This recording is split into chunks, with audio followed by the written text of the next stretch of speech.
Letters from the Front, Part 5, by CZS 5056. 16 August 3014. Dear Eddie, I thought of you when I saw the toy transport ship in the shop window in New Philadelphia. I know how much you like them. I can't believe you're going to be 9 this year. It seems like it was last week when I left for training when you were 7. The guys here did the funniest thing the other day when carrying the packages the other school children made for the guys at the front. Jeff, the new cargo specialist around here, was trying to carry a stack of 10 boxes all at one time.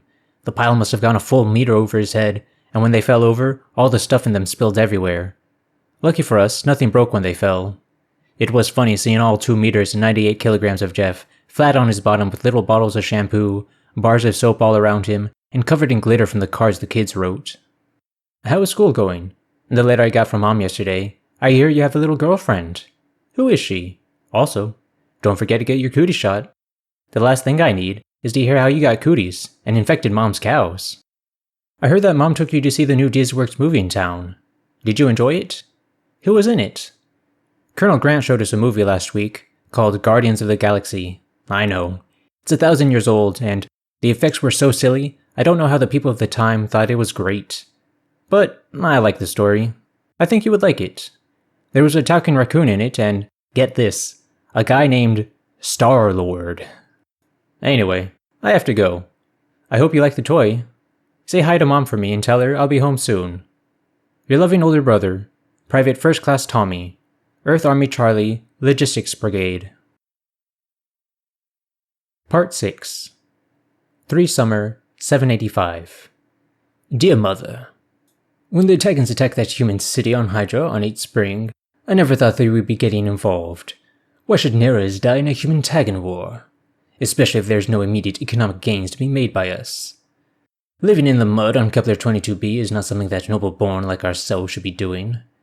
We came here to relieve a human division, who have apparently lived in these conditions for the last 3 months. This kind of living, if you can call it that, is something purely in the realm of the Kins. How the kin caste tolerate living in filth with rats, lice, dead and disease everywhere, I will never know. Unlike in the wars of our history recordings, there are no servants for us noble officers, even though we are provided with a staff.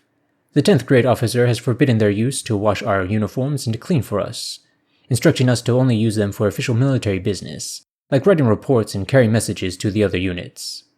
The Titan shells go off sporadically here, maybe 5 shells a day, but as we learned on our first day here, it is the sharpshooters we have to be careful for. I hear heavy bombardments in the distance, which were non-stop for almost a whole day now. I do not know whose shells those are, but I'm glad I'm not there. I know that there are several Nera companies here to relieve the beleaguered humans, but I hope the shelling over there is human, and not Nera.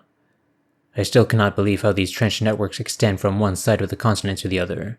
It is truly a testament to the hard work of the humans to dig a 213 human centimeter, 41 Kellys for you, Mother, hole in the ground for almost 2,600,000,000 Kellys. If the shelling is Neran, then I would be very impressed with our abilities, since we got here only 35 days ago. All is not horrible though. While we may be filthy, tired, cold, and hungry, the soldiers here seem to be content with life. I met with a human when we first arrived who called himself Charlie. He seemed like an alright guy, although I could see in his eyes that he had survived something that he didn't wish to discuss. I think that Foa would like him. Maybe they could talk about history and share a little of our past with him. How was Father in the estate? Last I had heard, he was having a course placed on the grounds for a human sport called skeet shooting. Did he finally finish it, or were the servants conscripted for this war? Forever yours, Nara, 1st Grade Officer, 2nd Company Nera Service Defense Force.